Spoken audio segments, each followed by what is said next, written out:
Buenos días, hermanos, que Dios les bendiga. Bueno, es un gusto poder estar aquí compartiendo la palabra de Dios en esta mañana. Bueno, vamos a hablar en esta mañana del amor principal.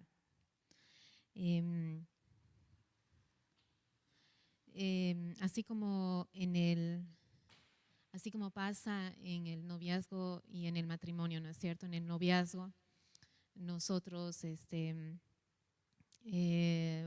o tal vez en el noviazgo todo es hermoso, todo es nuevo, todo es en base a ilusiones,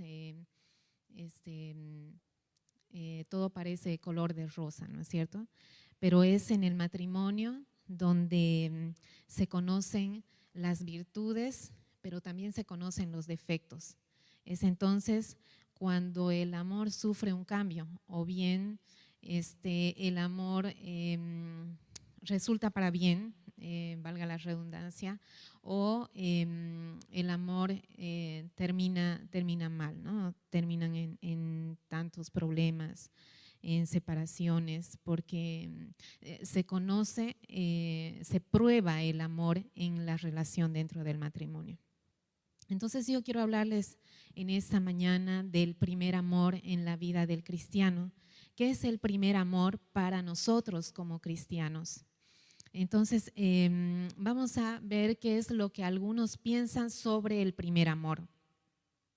A menudo se nos habla del primer amor como aquel estado en que nos hallábamos cuando estábamos recién convertidos, es decir, cuando llegábamos a la iglesia y nos sentíamos en las nubes, ¿no es cierto? Queríamos hacer todo, queríamos barrer, queríamos orar, queríamos cantar, la hora no resultaba un problema, no había límites, no importa si era muy temprano, si era muy tarde, estábamos en nuestro primer amor, así nosotros tal vez lo conocíamos, así conocíamos al primer amor.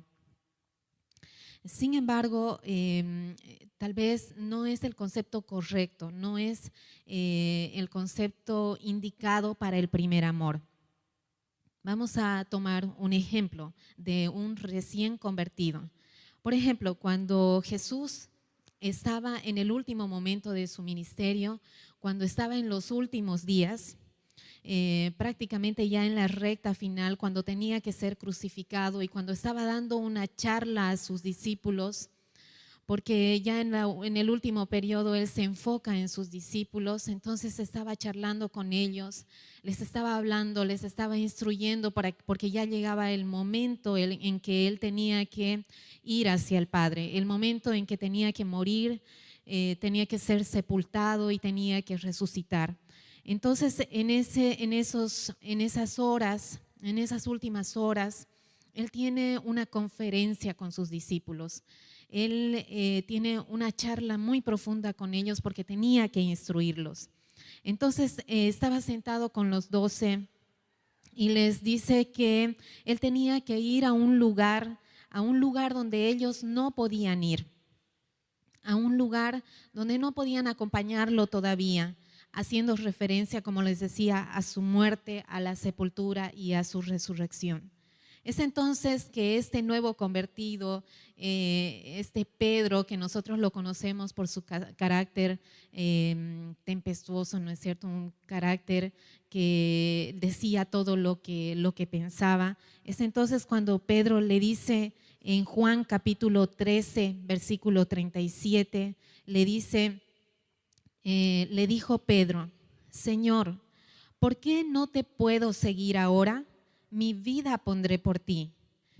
Juan, y en el versículo 38 dice, Jesús les respondió: ¿Tu vida pondrás por mí? De cierto te digo, no cantará el gallo sin que me hayas negado 3 veces. Entonces, ¿qué pasa? Al parecer Pedro tenía toda la intención de seguir a Jesús. Tenía toda la intención de poner su vida por él. Yo creo que Pedro Él lo decía con el corazón. Él quería poner su vida por su maestro. ¿Recuerdan cuando estaban ya arrestando a Jesús, cuando Judas le da un beso? Entonces la gente que iba con Judas lo agarran. Entonces Pedro lo que hace es cortarle la oreja a uno de los siervos que estaban allí. Y Jesús, claro, sana la oreja de él. Pero entonces vemos a un Pedro que de verdad estaba dispuesto a entregar la vida por Cristo. Bueno, aparentemente, ¿no es cierto? Estaba dispuesto a hacer todo por Cristo, pero llegó un momento en que fue probado ese amor. Entonces vemos que el primer amor no es necesariamente el amor cuando nos convertimos, ese primer amor que lo hemos denominado mal. Ese primer amor, ese momento cuando nosotros llegamos a la iglesia, tal vez es un momento de niñez espiritual, todavía estamos pequeños. Entonces se caracteriza por el entusiasmo a la novedad, al idealismo, a lo que va a pasar, a veces hasta combinados con irresponsabilidad, como dice un pastor en su libro, el pastor Edgardo. Entonces, no necesariamente el primer amor es ese cuando nosotros llegamos a la iglesia. El primer amor, vamos a definirlo ahora. ¿Qué es el primer amor? Hablar del primer amor, como les decía, no es hablar necesariamente del amor del principio. No es necesariamente hablar del amor del principio, es decir, cuando llegamos a la iglesia, sino del amor principal, como lo define el pastor en su libro. Entonces, este amor del principio viene del griego protos, que se refiere más bien al orden de importancia,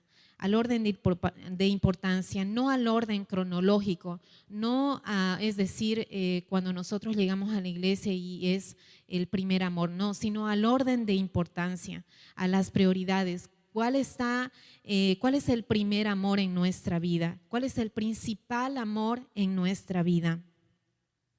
Ahora, puedo encontrar dos casos respecto al amor principal. Dos casos respecto a este amor principal, dos ejemplos.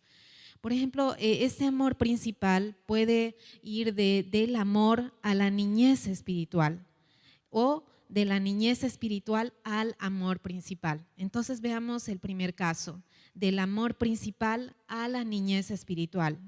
El ejemplo de este caso lo vemos en la iglesia de Éfeso, que en un primer momento ellos estaban disfrutando de este amor principal. En el orden de sus prioridades, Cristo era el amor principal en sus vidas. Como iglesia, era el amor principal para ellos. Sin embargo, pasaron los años y esta iglesia en Apocalipsis 2:1 al 5 recibe una advertencia. ¿Qué había pasado? Si esta iglesia, al parecer, en un inicio estaba tan bien con Cristo, su corazón estaba tan ligado a Cristo. Entonces, sin embargo, luego recibe una advertencia que le iba a ser quitado el candelero de su lugar. ¿Por qué? Porque habían descuidado el principal amor, habían descuidado el primer amor y había quedado postergado en otro lugar. Ya no era el principal, ya no era el primer lugar el que ocupaba Cristo en sus vidas. Apocalipsis 2:1 al 5 dice: escribe el ángel de la iglesia en Éfeso, el que tiene las 7 estrellas en su diestra, el que anda en medio de los 7 candeleros de oro, dice esto: yo conozco tus obras y tu arduo trabajo y paciencia, y que no puedes soportar a los malos, y has probado a los que dicen ser apóstoles y no lo son, y los has hallado mentirosos, y has sufrido, y has tenido paciencia, y has trabajado arduamente por amor de mi nombre, y no has desmayado. Mire, si nosotros observamos, Dios aquí los elogia. Cristo elogia a esta iglesia por tantas por tantas virtudes al parecer que tenían. Yo conozco tus obras, conozco tu trabajo, conozco tu paciencia, que soportas a los malos, que dice a los falsos maestros, los has probado, los has hallado falsos, los has hallado mentirosos, has sufrido, porque en ese tiempo sufrían persecución y ellos estaban soportando. Has tenido paciencia, has trabajado, no has desmayado. Aparentemente era una iglesia buena, era una iglesia perfecta. Sin embargo, le dice, pero tengo contra ti que has dejado tu primer amor. Has dejado tu primer amor, has dejado la causa de todo, la razón de todo. Le dice, tengo contra ti que has dejado tu primer amor. Y la advertencia se encuentra en el versículo 5. Recuerda, por tanto, de dónde has caído y arrepiéntete y haz las primeras obras. Haz las primeras obras. Cuando yo era el principal en tu vida, cuando en el orden de importancia, en el orden de prioridades, yo era el primero. Haz las primeras obras. Estas obras que ahora haces, estas virtudes que te estoy elogiando, ya no sirven de nada si has olvidado tu primer amor. Pues si no, vendré pronto a ti y quitaré tu candelero de su lugar si no te hubieres arrepentido. Entonces, como vimos, Cristo elogia a la iglesia de Éfeso por su trabajo, por su paciencia, por su resistencia al pecado, porque hacía un examen cuidadoso y minucioso de quiénes eran falsos y quiénes eran verdaderos. Y saben que en ese tiempo era muy importante esto porque había corrientes de falsas doctrinas. Entonces, fácilmente los cristianos perdían el rumbo y no seguían la verdadera fe. Entonces, o se perdían. Entonces, esta iglesia probaba a estos falsos maestros y también estaban sufriendo pacientemente y estaban firmes sin desviarse. Aparentemente toda iglesia debe tener estas características, pero estos buenos esfuerzos, todos estos esfuerzos, todas estas características, todas estas virtudes tienen que surgir de nuestro amor a Jesucristo. De nuestro amor a Jesucristo. Todo tiene que partir de allí. El amor a Jesucristo tiene que ser la causa de todo. Si no es así, no sirve de nada, como dice 1 Corintios 13, ¿no es cierto? Que todo tiene que ser, la causa de todo es el amor a Cristo. Si no, no sirve de nada. Dice, si yo diera mi cuerpo para ser quemado, si trasladase los montes, lo que haga, si no hay amor, no sirve de nada. Toda la pasión, todo el fervor de la iglesia de Éfeso fueron reemplazados por una ortodoxia fría, por prácticas frías y mecánicas. A veces nos pasa eso nosotros que nos acostumbramos y todo llega a ser una rutina, ¿no es cierto? A veces les pongo como ejemplo porque es más claro y más práctico, por ejemplo en el matrimonio, cuando todo se convierte en una rutina. Entonces, cuando aparentemente el amor se ha acabado, todo es costumbre, ya no, a veces hasta no podemos expresar lo que sentimos. Entonces, tal vez eso es lo que pasó con Éfeso, con la iglesia de Éfeso. En lugar de conservar el amor de Cristo como lo más importante, lo habían desplazado. Y ahora lo más importante era lo que ellos hacían, era el amor propio. Todo lo que hacían era excelente, pero sin embargo era por ellos, era más el amor propio. Amaban lo que hacían, amaban la verdad, amaban la perseverancia, pero a Jesús como número uno en sus vidas se hallaba ausente, ya no estaba en ese lugar. Entonces el Señor llama la atención a la iglesia de Éfeso a arrepentirse de esto que habían hecho, de esto de haber desplazado a Cristo del primer lugar. De que Cristo antes en escala de valores se encontraba en primer lugar y ahora lo habían desplazado. Entonces le dice, arrepiéntete y regresa a las primeras obras. En los primeros tiempos el corazón de la iglesia estaba cerca del corazón de Cristo, ¿no? Ellos era su primera motivación. Sin embargo, olvidaron este privilegio y entonces les recuerda y les dice, recuerda de dónde has caído y arrepiéntete y haz las primeras obras, pues si no vendré pronto a ti y quitaré tu candelero de su lugar si no te hubieres arrepentido. Entonces, nuestra vitalidad espiritual, que nuestra vida espiritual siga con vida, por así decirlo, que siga produciendo frutos, se desprende del amor al Señor. Todo se desprende del amor al Señor. Si nosotros no lo hemos puesto como nuestra prioridad, entonces de nada sirve, no sirve de nada. Muchas veces nos ha pasado eso, que tal vez hemos venido a la iglesia, nos hemos sentado, hemos cantado, hemos escuchado la palabra, tal vez se nos han encargado cosas dentro de la iglesia o en nuestra casa, pero todo lo hacemos por rutina y nos hemos olvidado esa relación y esa intimidad con Cristo y que Él ocupe la prioridad en nuestras vidas. Esa relación que con Cristo ya no existe más. Todo es importante, todo es más importante, hasta las cosas o prácticas o liturgias que hacemos dentro de la iglesia es más importante que nuestra relación con Cristo. ¿Cuál es tu relación con Cristo y cuál es mi relación con Cristo? Ese es el primer caso, que fue del amor principal a la niñez espiritual. Ahora tenemos el otro caso de la niñez espiritual al amor principal. Aquí tenemos el caso de Pedro. Ustedes saben que en un inicio el amor de Pedro se vio probado en el momento cuando le preguntaron si él era discípulo de Cristo, cuando él seguía a Jesús, cuando Jesús estaba siendo castigado injustamente, cuando estaba siendo juzgado en la casa de Anás o Caifás, perdón, no recuerdo muy bien. Entonces él sigue a Jesús y en el patio de la casa le preguntan si él era discípulo de Jesús. Entonces es en ese momento cuando este amor es probado. Es probado y todo el fervor y la pasión que él expresó en algún momento cuando él le dice a Cristo Jesús, yo te quiero seguir, mi vida pondré por ti. Miren lo que dice, mi vida pondré por ti. Toda esta pasión y este fervor quedó atrás cuando negó a Jesús. Entonces, ¿qué pasó con Pedro? Pedro tuvo que dejar de amarse para entregar su vida por Cristo.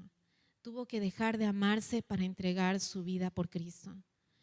Saben que es muy difícil dejar de amarse. A veces venimos a la iglesia y cantamos, toma mi vida, Señor, yo te la voy a entregar, yo te la quiero dar toda, moriré por ti, ¿no es cierto? Y a veces no sabemos lo que estamos cantando, porque llega el momento de la prueba, a veces nos diagnostican tal vez una enfermedad que es tan dura y tan difícil, y es ahí cuando tocan lo más delicado en nosotros.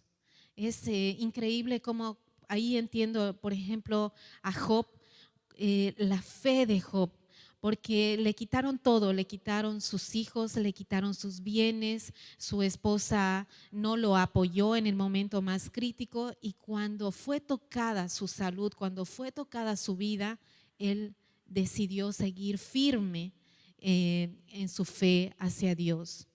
Entonces ahí somos probados cuando viene la prueba más difícil y ataca nuestra vida, directamente nuestra vida, cuando tenemos que entregar nuestra vida a Cristo, entonces ahí se prueba nuestro amor hacia Él. Pedro tuvo que dejar de amarse para entregar su vida por Cristo. ¿Y saben dónde lo vemos? Yo estaba, cuando leía las cartas de Pedro, veía una paz cuando él decía que ya tenía que morir por Cristo. En 2 Pedro 1, 13 y 14 dice, pues tengo por justo, estaba dando instrucciones a la iglesia en general, y dice, pues tengo por justo, en tanto que estoy en este cuerpo, el despertaros con amonestación, en tanto que estoy en este cuerpo, sabiendo que en breve debo abandonar el cuerpo, como nuestro Señor Jesucristo me ha declarado. Él confiaba en su Dios. Él sabía que le esperaba algo hermoso. Dice, debo abandonar el cuerpo. Ya no era ese Pedro que negó a Jesús, ese Pedro que tenía miedo a entregar su vida por Cristo. Dice, pero incluso antes de esto, antes de abandonar el cuerpo, antes de decir eso que iba a abandonar su cuerpo, dice algo muy lindo sobre la vida cristiana, porque él había entendido que no solamente era decir, mi vida pondré por ti. Entonces dice en el versículo 5 y 7 de 2 Pedro capítulo 1, dice, ¿en qué consiste la vida cristiana para él ahora que su amor maduró, ahora que su amor era el amor principal? Les instruye a la iglesia y también nos instruye a nosotros y nos dice, vosotros también, poniendo toda diligencia por esto mismo, añadida a vuestra fe virtud, a la virtud conocimiento, al conocimiento dominio propio, al dominio propio paciencia, a la paciencia afecto fraternal y al afecto fraternal amor, porque si estas cosas están en vosotros y abundan, no os dejará estar ociosos ni sin fruto en cuanto al conocimiento de nuestro Señor Jesucristo.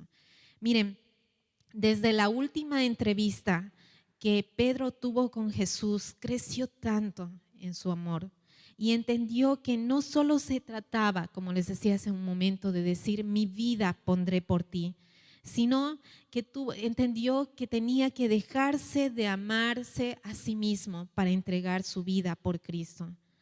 Además vemos esto, la madurez de su amor, en cómo es que él instruyó a los hermanos. Observamos un amor maduro. Él entendió en qué consistía el amor principal, no en solamente decir, Señor, mi vida voy a dar por ti, sino que tenía que ser un amor maduro al punto que tenía que dar frutos. Ahora, Dios quiere restaurar nuestro amor principal. Tal vez en un inicio de nuestra vida cristiana o en algún momento de nuestra vida cristiana, Cristo era el primero, el que ocupaba el primer lugar en el orden de prioridades, pero luego dejó de serlo, tal vez por lo que haces en la iglesia, tal vez por las actividades de la vida, porque descuidamos nuestra relación con Dios, entonces dejó de ser nuestra prioridad, como en el caso de la iglesia de Éfeso. Pero Jesús nos dice en esta mañana, arrepiéntete y haz las primeras obras. Vuelve a ese primer amor, vuelve a ese amor principal. No sé cuál es el orden de tus prioridades. No sé si es tu familia primero, no sé si son tus hijos, no sé si es la iglesia o lo que haces dentro de la iglesia, no sé si son tus estudios, pero Dios te dice, Jesús te dice, arrepiéntete y haz las primeras obras. No esperemos tocar fondo. A veces esperamos que nos pase algo muy malo para recién poner nuestra mirada en Dios. ¿Y saben qué? Cuando nos pasan esas cosas malas, en lo primero que pensamos es en Dios y en lo primero que pensamos es que Él tiene la obligación de ayudarnos, cuando nosotros nunca nos acordamos de Él.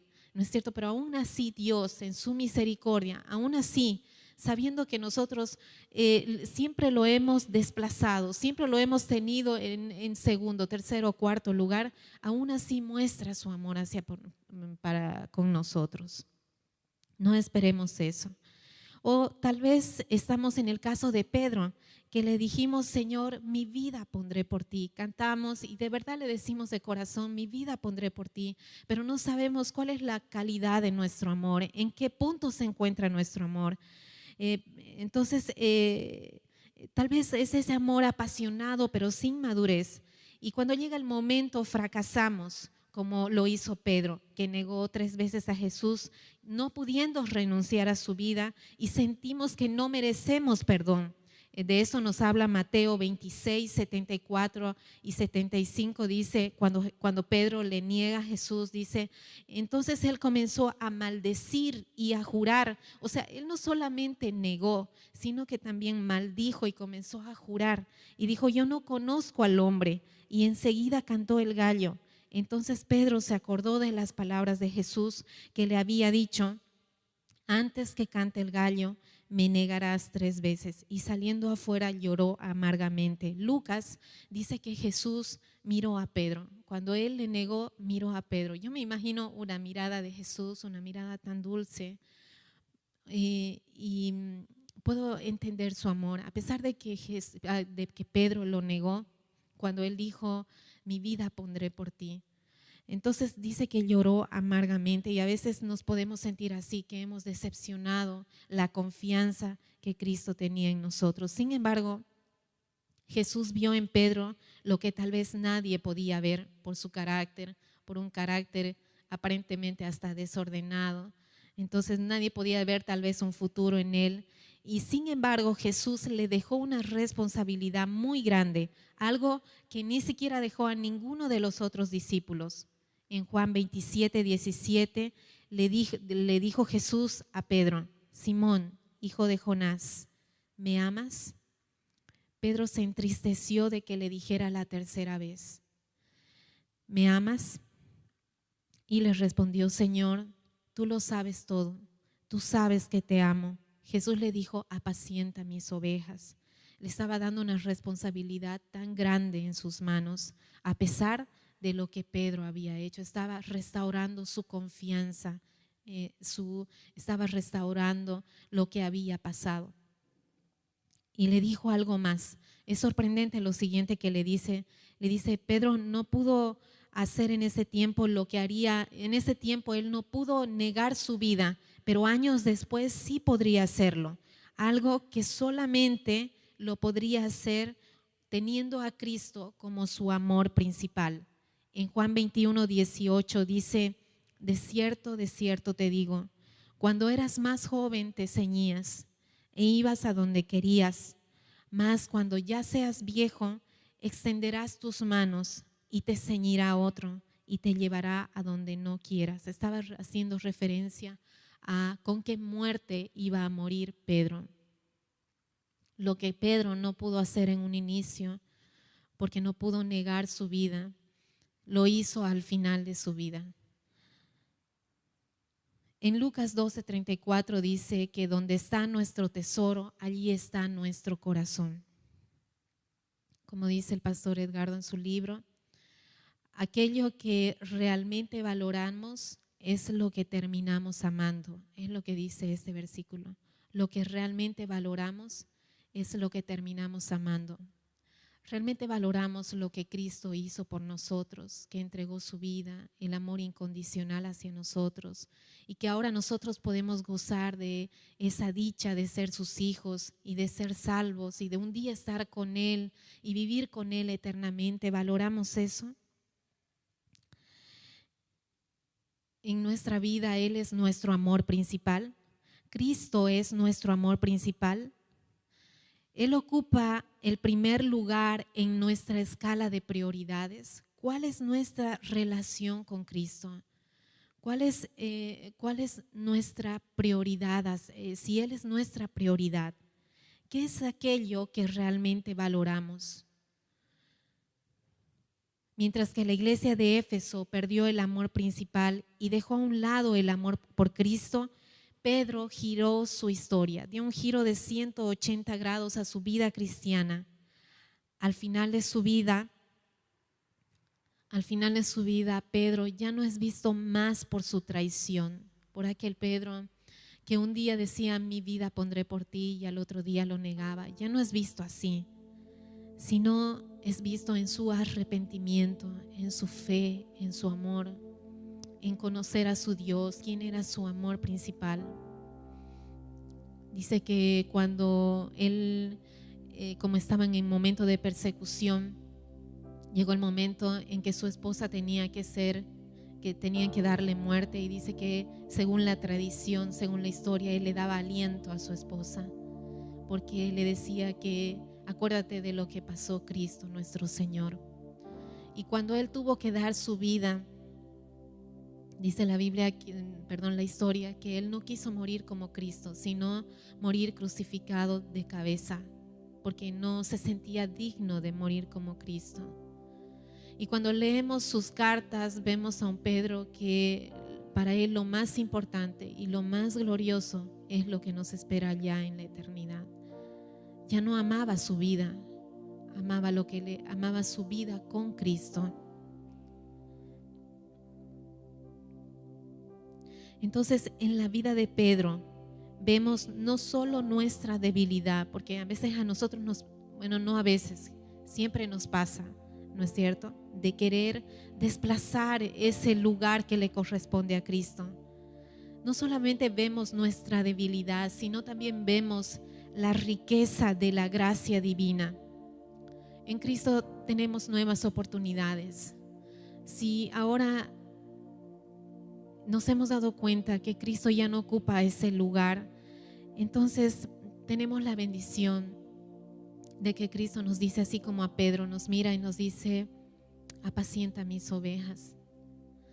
Nos da segundas oportunidades. Volvamos a ese primer amor, a ese amor principal. Él es un Dios de oportunidades. Si en tu escala de valores Cristo dejó de ser el primero o fracasaste en el intento, Dios quiere restaurar tu vida al igual que lo hizo con Pedro.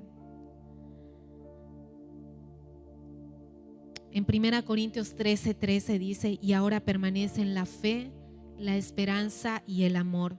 Estos tres, pero el mayor de ellos es el amor. Saben que la fe y la esperanza van a pasar, porque su propósito se va a cumplir en toda su perfección en el cielo. Entonces van a pasar. Pero el amor, que es la virtud definida por Dios mismo, es eterno. El amor es eterno. Vamos a amar a nuestro Dios por la eternidad. El cielo será el lugar para la expresión de nada más que amor perfecto hacia Dios. Y ese amor a toda la creación redimida, a toda esa humanidad comprada con su preciosa sangre. No seamos como el pueblo de Israel, que parecían amar a Dios, pero en realidad postergaban el amor hacia Él. Practicaban los sacrificios, practicaban las ofrendas, practicaban los ritos, las costumbres, pero todo era simplemente práctica, solo superficial, y no había esa causa, la causa que movía todo eso, la causa que era el amor principal. Y terminaron mal porque tenían una motivación equivocada. Que nuestra motivación sea el amor por Cristo y que Él vuelva a ocupar el primer lugar en el orden de prioridades. Hablo de nuestra relación con Cristo y de nuestra intimidad con Dios. Amén. Vamos a orar. Padre amado, te agradezco por tu palabra, Jesús. Gracias por tu misericordia, porque yo sé que estás hablando a nuestros corazones, porque estás hablando en los corazones de mis hermanos. Señor, fallamos, erramos y tal vez hemos desplazado el primer amor, ese amor principal, ocupando con otras actividades, con otras personas, con nuestra familia tal vez, y no nos dimos cuenta que todo, la causa de todo eres tú. Padre amado, perdónanos. Queremos ser como Pedro, que avanzó en ese amor. En un inicio tal vez el amor demostraba niñez, pero fue avanzando y su amor maduró. Que lleguemos un día en que nuestra vida ya no tenga valor para nosotros y que podamos entregarla totalmente a ti, Señor. Gracias, Señor, por tanto amor, por tu gracia y por tu perdón. Gracias por tu palabra, mi Dios. Gracias, Padre amado, en el nombre de Jesús. Amén.